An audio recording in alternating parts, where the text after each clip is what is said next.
welcome to Mr. Hood's Art Room, such as it is. Today I'm going to teach you how to paint a iris, which is my favorite flower in watercolors. So grab your watercolor paints and let's get at it. We're going to do a quick sketch of a bearded iris. Keep your lines super light. If you don't, what's going to happen is after you're done painting and you know exactly where you're going to paint, you won't be able to erase these lines. Another thing is make sure you're using your watercolor paper. Regular paper will make a mess. You don't want to do that. It'll also wrinkle and just be awful. So I'm going to start by making a few sets of petals. I'm going to try and go off the page on this side.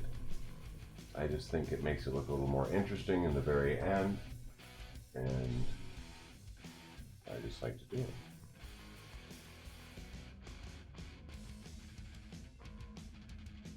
We're going to start with doing a wet on wet technique for the background. Now keep in mind you can always get darker with watercolor. You can't always get lighter. So whatever you do, don't make it darker than you would be willing to go. I'm going to start with something called the wet on wet technique. It starts by going over a large section of your paper with just clean water. And if you have painter's tape, please use it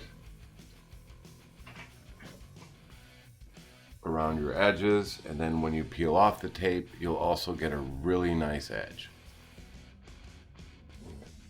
So I've got some water. I dipped it into a little bit of blue, and I'm just going to come up from the top and just barely touch the paper. And what it's doing is it's kind of spreading out wherever there was water. And now I was kind of careful not to get water on the flower petals or where I want the flower petals. I don't want to wait, one, for the blue to dry, but I also don't want to have to compete with the blue since I'm going with a pretty deep purple for the petals.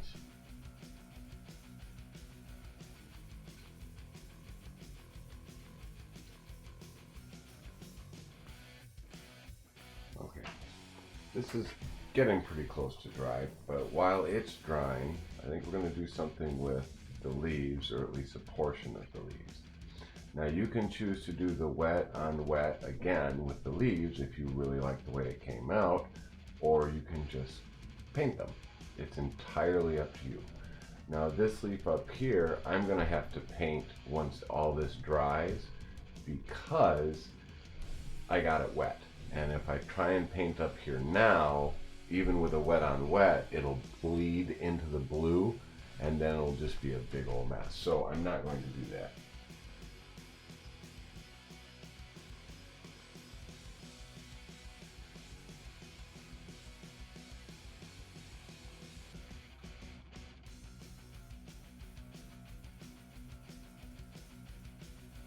Okay, this has actually had a chance to dry, and you can see how the edges of where it did dry got a little bit darker.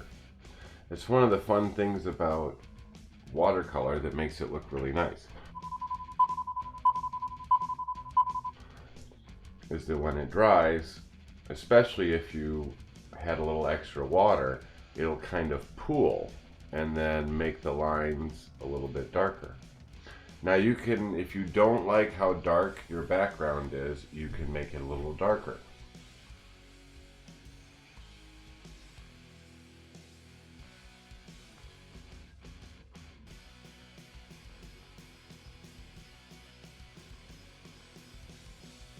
So now it is time to paint the petals. I'm just going to paint. I'm probably going to speed this section up.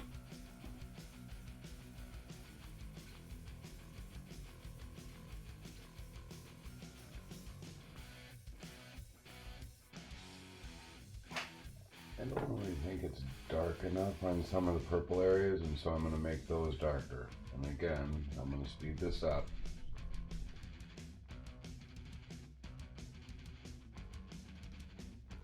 Okay, now I made a mistake quick. If you look right here, I accidentally got some of the wet green into the purple.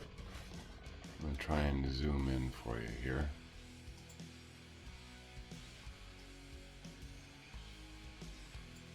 If you look right there, and that's just how fast a mistake can happen.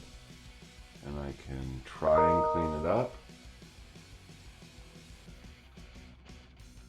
by adding just a little bit of clean water and a dry corner of paper towel.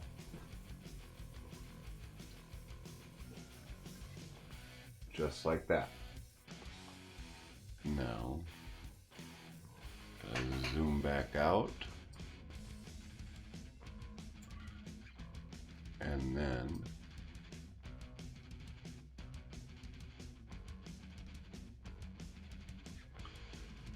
I didn't really love this area down here, so I added some more just grass. Mix some different colors of green and try some different things. Start at the bottom, adjust the pressure on your paintbrush as you go, and it just changes the shape. I'll show you what I mean. If you go and you get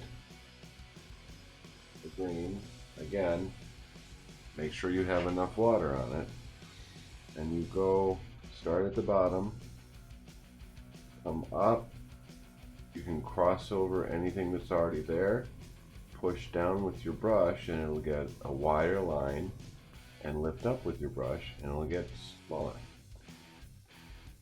And then if you want to make it a little different, touch it with a dry paper towel and it'll add some different patterns inside the paint itself.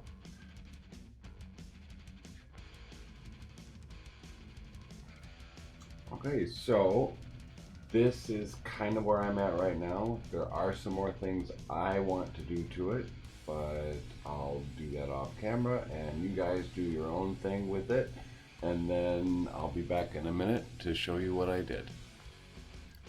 Okay, so this is where I ended up. I kind of like it a little bit better. I adjusted the petals up on the top area here. I also adjusted the base.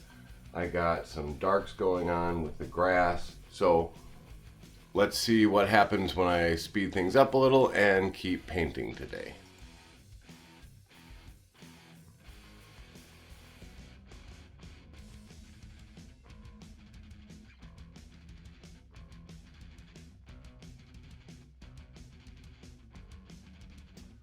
Okay, so it's not at a bad spot, and I could honestly finish at this point. One thing that I will tell you is if you have a pretty good blend between lights and darks and those kinds of things, you can stop now. And with the exception of one final thing, grab a pencil and in the bottom right hand corner, put your artist signature. You do want to go a little bit slow at this step, just because you will rip the tape and you will rip the paper. If you look on these corners, I kind of tore the paper a little bit. Not a huge deal, but overall I think it came out okay and I'm pleased with the result. Keep doing art.